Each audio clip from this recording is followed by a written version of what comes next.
الرحيم الصلاة والسلام على سيدنا محمد أكرم الخلق أجمعين. ما بعد, mashallah, our Imam today in the prayer, he recited the verse, أعوذ بالله من الشيطان الرجيم, إن عرضنا الأمانة على السماوات والأرض والجبال فأبين أن يحملنها وحملها الإنسان إنه كان ظلوما جهولا. Indeed, we offer the trust to heaven and the earth and the mountains, and they declined to bear it. But man undertook to bear it. Indeed, he was unjust and ignorant. Allah subhanahu wa ta'ala, another place in the Quran says, يَا أَيُّهَا الَّذِينَ آمَنُوا اتَّقُوا اللَّهَ وَلْتَنظُرْ نَفْسٌ مَا قَدَّمَتْ لِغَدٍ وَاتَّقُوا اللَّهَ إِنَّ اللَّهَ خَبِيرٌ بِمَا تَعْمَلُونَ. O you who have believed, fear Allah, and let every soul look for what it put forth for its future. And fear Allah, indeed Allah is acquainted with everything that you do. There's a story about that Umar ibn Khattab one time was in a garden or a piece of land, and he was talking to himself, which was his habit. It was known that Umar ibn Khattab used to talk to himself a lot. And a man heard him saying, Umar ibn Khattab, which the meaning is, لَتَتَّقِ اللَّهَ أَوْ لَيُعَذِّبَنَّكَ اتَّقِ اللَّهَ أَوْ لَيُعَذِّبَنَّكَ, means fear Allah or deserve His punishment. So self-reflection is actually a habit of the righteous men and believers throughout the time. And you have to consider yourself, your nafs, as your business partner in this life. And you'll be accountable. So you want to, and your goal in this life to survive it and go to Jannah, inshallah. So you have to sit with yourself and have like an accurate account. Like, most of us, like, we have jobs, and every year you meet for your yearly evaluation, and they will tell you what your evaluation is, what is your situation or position in this institution. Are you doing well, or what's going on, and what things you need to be work on or improve?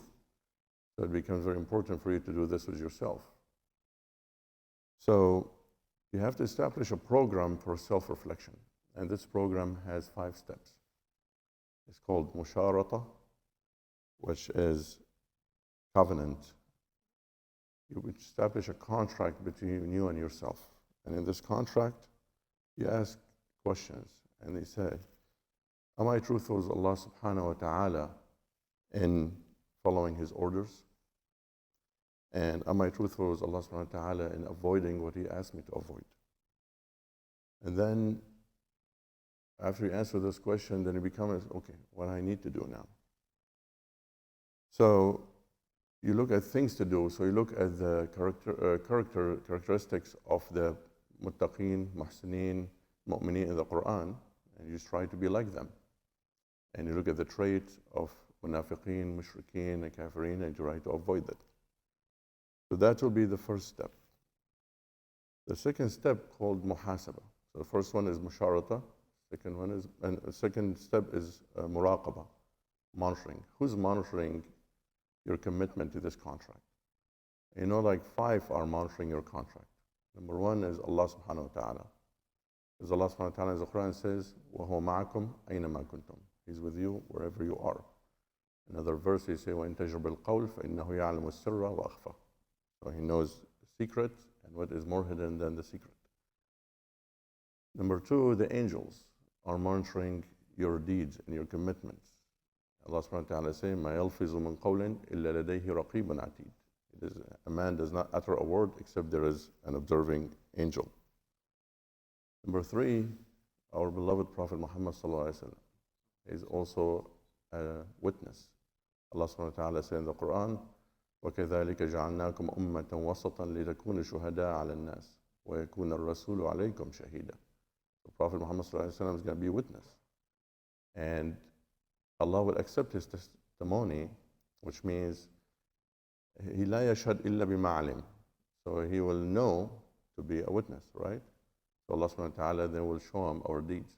So imagine if your deeds are being presented to Prophet Muhammad sallallahu alaihi wasallam. It's actually a scary thing to think about. Number 4, the believers are witnesses for or witnesses against each other. Allah subhanahu wa ta'ala said, وَقُلْ اعْمَلُوا فسيرى الله عملكم ورسوله والمؤمنون وستردون إلى عالم الغيب والشهادة فينبئكم بما كنتم تعملون. Allah said, do as you will, for Allah will see your deeds, and so will His messenger and the believers. There is a narration from Prophet Muhammad ﷺ said, من شهد له اثنان بالخير وجبت له الجنة. If you can get two Muslims to witness that you are in good standing in your faith, then you're guaranteed Jannah, which becomes very important for you to know who you're surrounding yourself with.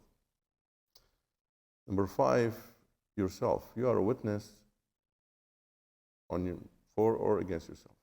Allah subhanahu wa ta'ala said, بل الإنسان على نفسه بصيرة ولو ألقى معاذيره. Another verse, يوم تشهد عليهم ألسنتهم وأيديهم وأرجلهم بما كانوا يعملون. So on the day of judgment, their tongues, their hands, and their feet will bear witness against them. So now you establish the contract, which is musharata. You know who are the witnesses are, which is muraqaba. Go to step number 3, which is mu'ataba. It's self-reflection and self-evaluation. You give feedback to yourself. And in this feedback, you ask yourself, what is your status as far as following Allah's commands? What's your status with your prayer, your fast, your zakah, your relationship with your relatives, your parents? And you also ask yourself, what is your status as far as the na'am, the blessing that Allah subhanahu wa ta'ala gave you? Are you using them to serve Allah deen, or using them just to enjoy life and not worry about the hereafter? So after you sit and you self-reflect, you give yourself a score. And becomes now number 4, step number 4, which is muhasabah. Reproach, or scolding your nafs, critiquing it if you see something that you don't like. Pushing yourself to do better, versus praising it and congratulating it if you see something that's good and you thank Allah subhanahu wa ta'ala if you see something good. But if you see something that you don't like, then you have to push yourself to do better. And you keep repeating the cycle over and over and over, and you don't give up. And you're going to have bad days, bad moments, but you never give up. And then if you're still having problems, then number 5 will be mu'aqaba, punishment. In this case, you really have to force yourself. You have to bend it, trim it. And what do? Then you look at things that you don't like to do, and you do them. For example, some people have no problem praying. They can pray all night. But then when it comes to paying charity, okay, this is a tough one. No, well, pay charity. See what your nafs doesn't like and do it. Of course, as long as you're following Allah's commands. Your job is really to bend your nafs, to control it. Because if you don't control it, it will drag you down. Again, you have to think of yourself as you and your nafs are business partners in this life. And you need to survive it to can enter Jannah, inshallah. I ask Allah subhanahu wa ta'ala to provide us with a sound heart and to forgive us and have mercy on us. قولوا قولي هذا